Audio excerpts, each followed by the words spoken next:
अरे यार, घर में कैश कितना है? मितेश को 5,000 चाहिए। टेंशन मत लो, घर में 10,000 कैश है, एटीएम से निकाल लेंगे, रितिका ने गिरीश को 5,000 देते हुए कहा। रितिका मितेश की पत्नी शुभा के बारे में सोचने से अपने आप को रोक नहीं सकी। कोई महिला इतनी भी क्रूर कैसे हो सकती है जो अपने पति को पाई पाई का मोहताज बना दे, जबकि मितेश जो दूर के रिश्ते में उसका देवर है, लेकिन हमउम्र और हम पेशा होने के कारण उसके पति गिरीश का अच्छा दोस्त भी है। मितेश एक सफल सर्जन होने के साथ साथ एक समझदार और सुलझा हुआ इंसान भी है, लेकिन हर समझदार इंसान को जीवन साथी भी समझदार मिले ये जरूरी नहीं। शुभा जैसी नकचड़ी, पैसे वाले बाप की इकलौती औलाद, घमंड में अमचूर से, जैसा कि मितेश और उसके घर वालों ने शुभा के बारे में रितिका को बताया था, सुलझे हुए व्यवहार की उम्मीद करना व्यर्थ ही था। मितेश के सारे credit cards, debit cards, chequebook सभी शुभा अपने पास रखती थी। मितेश बता रहा था कि उसे हर एक खर्च का हिसाब शुभा को देना होता है। यदि गलती से भी वो एक पैसा भी अपने माँ बाप या भाई बहन पर खर्च कर दे तो शुभा पूरा घर सर पर उठा लेती है। रितिका भी शुभा से 1-2 बार मिली थी, लेकिन उसे शुभा हमेशा एक सामान्य लड़की ही लगी। उसने गिरीश को बोला भी कि मुझे तो शुभा एक अच्छी और समझदार लड़की ही लगती है। गिरीश के विचार में हाथी के दांत दिखाने के कुछ और, खाने के कुछ और ही होते हैं।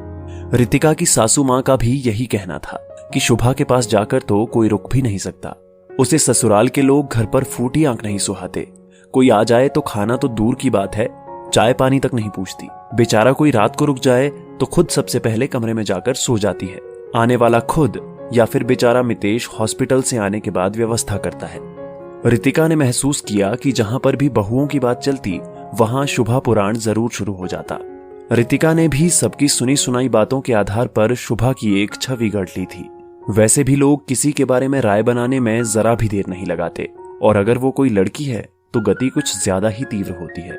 पढ़ी लिखी और कामकाजी रितिका भी उसी समाज का एक हिस्सा थी, तो उसने भी शुभा के लिए एक राय बना ही ली थी, जबकि उसका अनुभव इससे भिन्न था।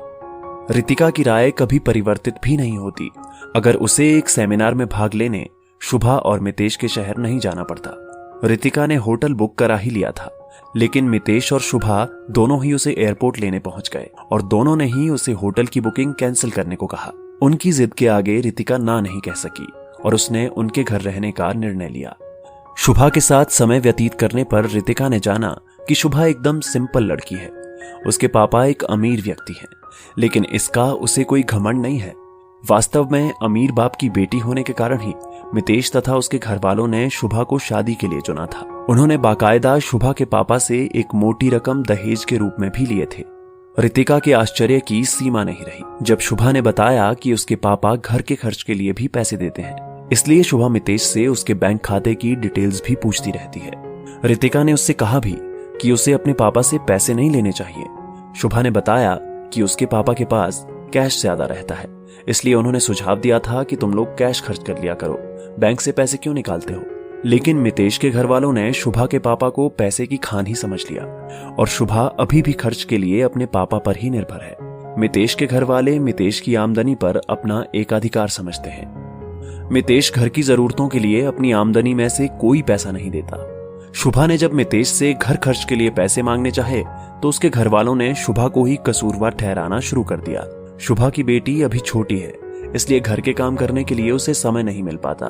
ससुराल से कोई आता है तो ना तो उसकी बेटी को कोई रखता है और ना ही घर के काम में मदद करता है, इसलिए उसे कभी कभी मेहमानों के लिए बाहर से ही खाना मंगवाना पड़ता है।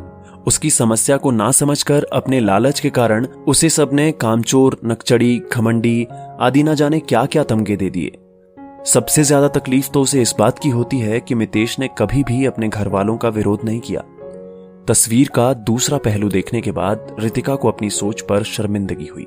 उसने शुभा को समझाया कि अपने पापा से कुछ दिन के लिए पैसे लेना पूरे तरीके से बंद कर दो, अपने लिए खड़े होना शुरू करो। तुम अच्छी हो और अच्छी ही थी, ससुराल वालों के प्रमाण पत्र की चिंता मत करो। साथ ही मैं गिरीश से बात करूंगी कि सही वक्त देखकर मितेश को समझाए। रितिका सोच रही थी कि किसी भी लड़की को अपने आप को साबित करने के लिए कितनी मेहनत करनी पड़ती है। पग पग पर लोग उनको लेकर राय बनाते रहते हैं और तमगे देने के लिए तैयार रहते हैं। रितिका भी तो खुद कई बार इन तमगों के कारण गलत बातों का विरोध नहीं कर पाती, लेकिन रितिका आज समझ गई थी कि तमगा दी गई अधिकांश लड़कियां अच्छी ही होती हैं। शुभा भी वो अच्छी लड़की थी जिसे दूसरों ने बुरा बना दिया था। दोस्तों, आपकी इस वीडियो के बारे में क्या राय है नीचे कमेंट करके जरूर बताइएगा। और अगर आपको ये वीडियो पसंद आए तो इस वीडियो को लाइक करिएगा, शेयर करिएगा ज्यादा से ज्यादा लोगों तक। और ऐसे ही और भी इंस्पिरेशनल वीडियो के लिए सब्सक्राइब करें हमारे YouTube चैनल को और Facebook पर फॉलो करें हमारे पेज को। धन्यवाद।